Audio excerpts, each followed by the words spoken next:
अच्छा सभी भाई, अभी तक जितना मैं आपको जानता हूँ तो आपका जो ताल्लुक़ है वो जॉब्स के साथ भी रहा है, फिर आपने फ्रीलांसिंग भी किया है, उसके बाद आपने ऑनलाइन और ऑफलाइन दोनों मार्केट्स के अंदर जो है बिजनेसेस वगैरह को रन किया है। और सबीउल हसन से सभी मेटा जो है वो कन्वर्ट हो गया। तो ये सारी क्या स्टोरी है और अपना क्या आपका अभी तक का एक्सपीरियंस रहा है इसमें? देखिए माज भाई, नाम मेरा सबीउल हसन ही है, रियल नेम जो है। और सभी मेटा बेसिकली, तो मेटा तो एक वर्ल्ड, एक नई टेक्नोलॉजी जो कि आपको पता है वो मार्केट में एक फ्यूचर है। और इसको देख के, क्योंकि टेक्नोलॉजी से बैकग्राउंड है मेरा, बेसिकली एसईओ में आया, digital marketing basically core expertise है। और डिफरेंट मल्टीनेशनल कंपनीज में जॉब करने के बाद फिर दोबारा आपका ये फ्रीलांसिंग में भी आया, फिर अपने आईटी ऑफिस वगैरह को रन किया, और उसके साथ साथ फिर डिफरेंट बिजनेस मॉडल्स और इस तरह। तो इस पे इसके ऊपर लोगों को अक्सर ना थोड़ा सा गलतफहमी भी होती है कि शायद मेरा नाम ही सभी मेहता है, मतलब वो इंडियन मेहता, तो वो इंडियन समझते हैं। तो ऐसा नहीं, सभी मेटा बेसिकली है, और क्योंकि मेरी कंपनी भी है सभी मेटा के नाम से। तो बेसिकली देखें, हर चीज़ जैसे चार बेसिक सोर्स ऑफ इनकम होते हैं आपके, जिसपे पहली जो आपकी सोर्स ऑफ इनकम है वो आप अपना टाइम या स्किल बेचते हैं, जिसको आप बेसिकली जॉब बोलते हैं।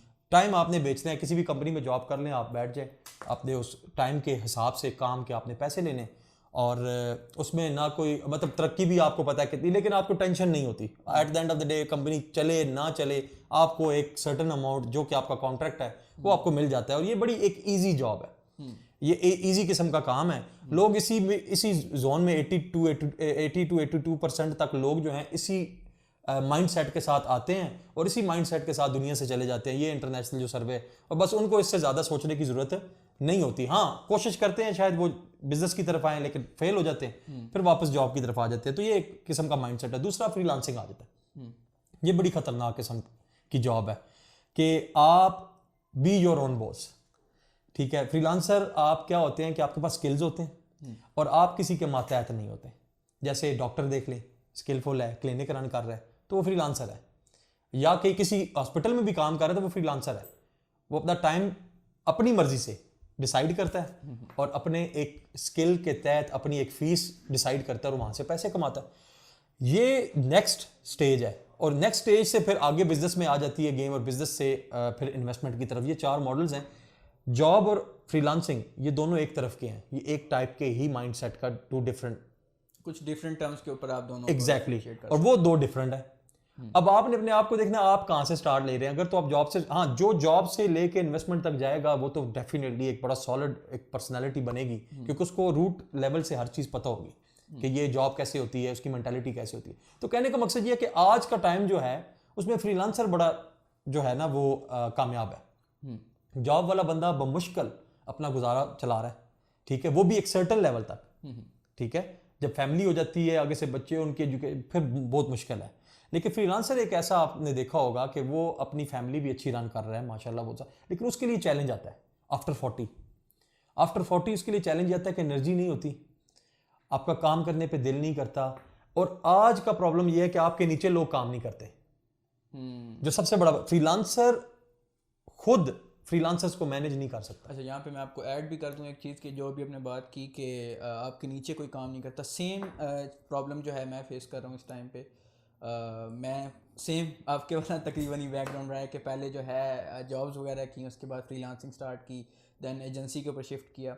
दैन जब एजेंसी मैंने क्रिएट की, जो सबसे बड़ा चैलेंज मुझे रहा वो यही रहा कि एक टीम को लीड करना और टीम को मैनेज रखना और टीम को मोटिवेट किए रखना कि यार आप लोगों ने ये चीज़ें करनी हो इस तरीके से, तो वो बड़ा एक प्रॉब्लम होता है। जो मेरा अभी क्वेश्चन है वो सेम इसी टॉपिक के ऊपर है कि एक फ्रीलांसर है जो सेम, मैं अपनी अपनी लाइफ से इसकी एग्जांपल दूंगा कि मैंने जब फ्रीलांसिंग स्टार्ट की उसके बाद मैं उसको थोड़ा सा अपग्रेड करना चाहता था अपनी एक स्किल को या अपने एक काम को। तो एजेंसी की तरफ जो है मैंने स्टेप लिया, उसको मैंने शिफ्ट कर लिया। तो जब एक फ्रीलांसर है उसने अपने आप को डेवलप करना है, ग्रो करना है अपने आप को, तो वो एजेंसी की तरफ जाता है। तो आपको क्या लगता है, ये मूव ठीक होता है या उसको मज़ीद कुछ करना चाहिए, या इसमें आपका क्या कहना है? देखिए, उसमें जो चीज़ ज़्यादा मैटर करती है वो ये है कि आपके अंदर स्किल्स क्या हैं। अगर तो आप एक अच्छे टैलेंटेड और स्किलफुल बंदे हैं जो कि काम से अच्छे पैसे कमा सकते हैं, ठीक है, अपने स्किल से अच्छे पैसे कमा सकते हैं, तो management is a totally different mindset और टोटली डिफरेंट स्किल। तो सम टाइम आपने देखा होगा एक शख्स स्किल में इतना ज़्यादा, मतलब कोई एक सर्टन टेक्निकल स्किल उसका इतना स्ट्रांग नहीं होता, लेकिन वो मैनेजमेंट स्किल्स उसके बहुत अच्छे होते हैं, वो एक अच्छी एजेंसी रन कर सकता है।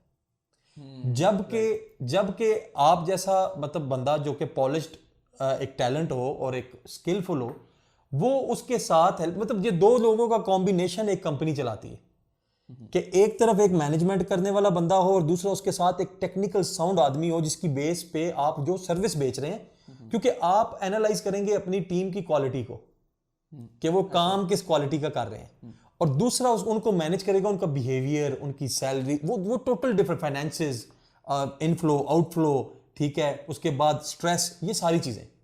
तो ये सबसे बड़ा चैलेंज है कि नॉर्मल अक्सर अच्छे फ्रीलांसर्स जब एजेंसी की तरफ जाते हैं तो वो फ्लॉप होने की सबसे बड़ी रीजन ये होती है कि वो ओवरवेल्म्ड हो जाते हैं, कि वो कहते हैं कि मैं तो ऐसे करता था लेकिन मेरी टीम ये नहीं कर पा रही। ठीक है, तो सर फिर आप ही कर लें, आप ही कर लें, आप टीम पे रिलाय ना करें, टीम के लिए कोई बंदा है। हाँ, क्या आप एजेंसी रन कर सकते हैं? कर सकते हैं। आप अपने नीचे एक शख्स हायर कर लें जो मैनेजमेंट को, उसको अच्छे पैसे दें, उसको उससे मैनेज करवाएं, एक अच्छा मैनेजर हायर कर सकते हैं, तो आप लीड कर सकते हैं उसको। तो बात आजकल जो सबसे बड़ा प्रॉब्लम है वो ये कि लीड करना। सर लीड करने, अच्छा लीडर वही है जो थोड़े से रिसोर्सेज के साथ बड़ा आउटपुट निकाले। ठीक है, तो अगर आप ये देखेंगे कि अगर नॉर्मली यहाँ पे क्या मैंने देखा है पाकिस्तान में, जो काम बढ़ाना है तो टीम बढ़ा दो, ठीक है, हालांकि कैपेसिटी अपनी इंडिविजुअल की कैपेसिटी बढ़ानी चाहिए।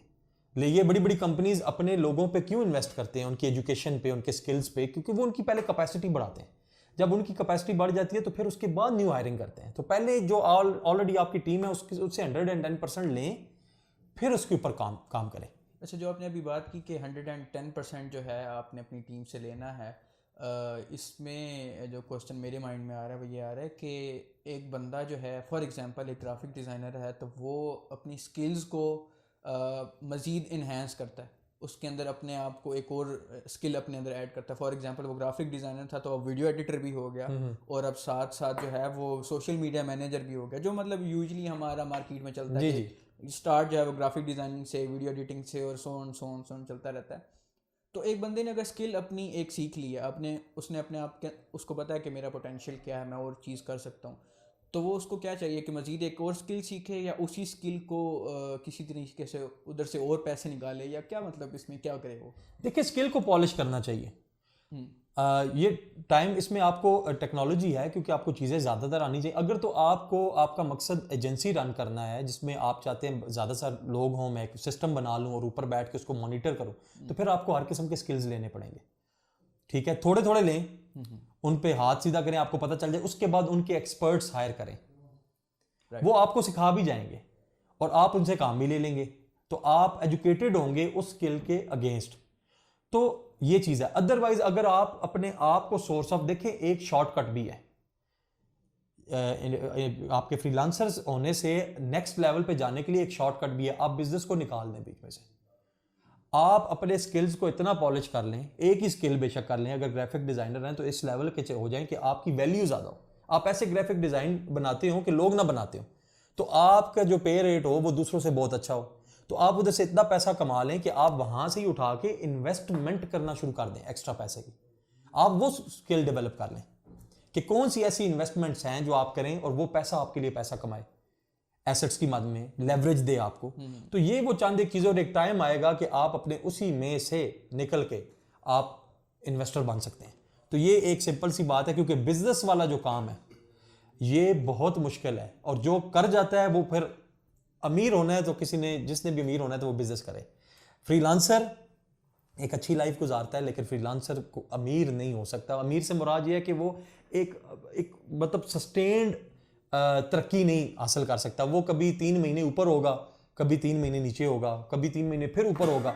तो ये क्योंकि उसमें आके आपका बिहेवियर, आपका माइंडसेट, आप थक भी जाते हैं, आप हद से ज़्यादा, फ्रीलांसर का सबसे बड़ा चैलेंज है वो हद से ज़्यादा काम ले लेते हैं, जब ड्रेन हो चुके हैं। एग्जैक्टली। तो ये चंद एक चीज़ें हैं मेरे ख्याल में। जितना एक शख्स को एक टाइम पे पहले एक स्किल का मास्टर होना चाहिए, वो मास्टर होने के बाद वो नेक्स्ट देखे कि मार्केट क्या कहती है और उसकी पर्सनैलिटी को कौन से स्किल सूट करते हैं, उसमें जंप करे। तो इस तरह, और अपनी वैल्यू को बढ़ाए, अपने कनेक्शंस बढ़ाए, और ऑनलाइन प्रेजेंस ज़रूर रखे ताकि लोग आपको फॉलो करें और लोग आपके साथ काम करना चाहें, ताकि आप उसे एक अच्छी वैल्यू जो है वो एडिशन कर सकें अपनी लाइफ में। जो भी आपने बिज़नेस की बात की कि मज़ीद ग्रो करने के लिए जो है आप ऑनलाइन या फ्रीलांसिंग से जो है आप डाइवर्ट करते हैं बिज़नेस की तरफ, तो बिजनेसेस एक फ्रीलांसर के लिए पहली इन्वेस्टमेंट किस में होनी चाहिए? मतलब ऑफलाइन मार्केट में होनी चाहिए या ऑनलाइन किसी प्रोडक्ट में होना चाहिए? ई बुक्स हो गई या कुछ भी चीज़ें जो हो गई ऑनलाइन, जो हमारी चीज़ें सेल होती हैं, या ई कॉमर्स होगी, इस तरीके से चीज़ें। तो आप क्या रिकमेंड करते हैं कि उसको किस टाइप के बिजनेस में जाना चाहिए, ऑफलाइन मार्केट या ऑनलाइन मार्केट? देखिए, ऑनलाइन तो आप ऑनलाइन में तो आ चुके हैं, न्यू जनरेशन तो है ही ऑनलाइन में, तो उसको ऑनलाइन प्रेजेंस तो वो स्टार्ट ही ऑनलाइन से करेगा, तो उसको ऑफलाइन में जाना है, क्योंकि 85% of the market is offline. ठीक है, तो ऑनलाइन में जाएं। ऑनलाइन का फायदा यह है कि आप लाइबिलिटीज कम से कम पालेंगे। आपको लेविश ऑफिस बनाने की जरूरत नहीं है, आपको ये काम करने की जरूरत नहीं है, आपको अपनी सर्विस के ऊपर काम करने की जरूरत है, आपको अपने सिस्टम्स के ऊपर काम करने की जरूरत है, आपको अपने जो वर्किंग स्टेशन हैं वो अच्छे लेने की जरूरत है, ताकि आप उससे क्वालिटी प्रोड्यूस कर सकें। तो ये वो इन्वेस्टमेंट्स हैं। जबकि पुराने दौर में क्या होता था, लेविश ऑफिस बनते थे, उस पर इन्वेस्टमेंट की जाती थी, क्योंकि उधर से ही पैसे कमाए जाते थे। जबकि अब ऐसा नहीं है। स्किल्स आपके कंपोनेंट्स, आपके जितनी भी डिवाइसेज हैं, हार्डवेयर हैं, उनसे आप कमाते हैं, तो डिजिटल डिवाइसेज, तो आप उन पे इन्वेस्टमेंट करें। और दूसरी बात यह कि ऑफलाइन में, ऑनलाइन से स्टार्ट करें, ऑफलाइन में पेनिट्रेट करें। जैसे ही पेनिट्रेट करेंगे आप ऑफलाइन में, तो आपकी बिजनेस की ग्रोथ हो जाएगी। तो लोकल बिजनेस को ज़्यादा से ज़्यादा प्रेफर करें, क्योंकि आने वाले दिनों में किसी के पास टाइम नहीं होगा, किसी के पास रिसोर्सेज नहीं होंगे कि वो बहुत दूर, हालांकि ग्लोबल विलेज है, ऑनलाइन करना है तो ऑनलाइन तो आपको पूरी दुनिया से काम मिल सकता है, ऑफलाइन करना है तो आपको अपने लोकल एरिया में करना है। उसका एक रेडियस डिसाइड कर लें, 10 किलोमीटर का रेडियस डिसाइड करें, उसमें अपनी छाप बनाएं, और वहां से आप अपना कोई भी नेम इट, कोई भी काम आपका डिज़ाइन करते हैं तो डिज़ाइनिंग एजेंसी के तौर पे आप क्रिएटिव एजेंसी बना लें। आप अगर कोई एसईओ का काम करते हैं या कोई डिजिटल मार्केटिंग का काम करता है, आप उसकी एजेंसी बना लें। तो कंटेंट क्रिएटर हैं, मतलब वीडियोग्राफी फोटोग्राफी अच्छी करते हैं, तो आप उसका कर लें। तो कहने का मकसद ये है कि उसके लिए ऑनलाइन से ऑफलाइन में पेनिट्रेट करें, जितने ज़्यादा कस्टमर्स करेंगे और लोकल मार्केट में जाएं। इंटरनेशनल तो आप ऑनलाइन में उसको कैटर कर ही रहे हैं। तो मेरे ख्याल में ये वो चीज़ है, अगर जो आज का बच्चा अगर इसको स्टार्ट करेगा तो आने वाले दिनों में अपना फ्यूचर सिक्योर कर लेगा। ठीक है, बस मैं एक लास्ट पे आपसे एक क्वेश्चन पूछूंगा कि जो अभी हमने प्रेजेंस की बात की, तो इसमें जो ऑनलाइन वाला बंदा है वो ऑनलाइन ही शुरू करे, मतलब बिजनेसेस जो हैं आप कह रहे हैं कि ऑनलाइन भी चलते हैं, बट आपको थोड़ी सी प्रेजेंस जो है वो ऑफलाइन रखनी पड़ती है। बट मैंने ये देखा है कि जो भी पाकिस्तान में पिछले 1-2 सालों से ट्रेंड चला आ रहा है, वो ये है कि स्पेशली जो ई कॉमर्स वाली हमारी कम्युनिटी है, वो ये करती है कि वो अगर एजेंसीज बनाती हैं तो वो उसको टोटली ऑनलाइन रखते हैं। उनकी टीम भी है तो वो भी प्रोजेक्ट बेस्ड होती है, और उनकी कोई फिजिकल प्रेजेंस नहीं होती। तो इस पर आप क्या कहते हैं कि ये एक वाइज मूव है या हमें बिल्कुल वाइज मूव है। जैसे मैंने कहा, लाइबिलिटीज पालने की जरूरत नहीं है। आपको क्यों 8-10 लोगों को एक ही ऑफिस के नीचे, जिसका 1-1.5 लाख रुपए 2 लाख रुपए महीने का एक्सपेंस क्यों लेने की जरूरत है? घर से काम करें। ऑफलाइन में आपको खुद उतरना है, आप वहां से सोर्स ऑफ मतलब आपकी ट्रैफिक होनी चाहिए, आपके प्रोजेक्ट्स होने चाहिए, क्योंकि वो लोग ऑफलाइन में बैठे हुए हैं। कोई शॉप बैठी है, कोई रेस्टोरेंट बैठा हुआ है, कोई जो भी आपका क्लाइंट है सर्विस बेच रहा है, तो आप उनसे लें। तो बाकी अपनी टीम को जो है वो लाइबिलिटी से बचाएं, घर से काम करें, फ्लेक्सिबल आवर्स पे काम करवाएं, और लेकिन उसके साथ प्रोजेक्ट मैनेजमेंट के टूल्स का इस्तेमाल करें, और अच्छा, और वो आपको प्रॉपर उसकी परफॉर्मेंस अच्छी है। लेकिन वही बात है, जितनी पेन लेगा इस कंपनी का लीडर, उतना बेहतर परफॉर्म करेगा। तो लाइबिलिटीज़ पालना मेरे ख्याल में आने वाले दिनों में जो भी लाइबिलिटीज़ पालेगा वो लाइबिलिटीज़ में ही दब जाएगा, वो बिजनेस नहीं कर सकेगा। ठीक है, आज की पॉडकास्ट के लिए हमारे पास इतना ही। नेक्स्ट इंशाल्लाह हम आपसे नेक्स्ट पॉडकास्ट में मिलेंगे, तो अल्लाह हाफिज़।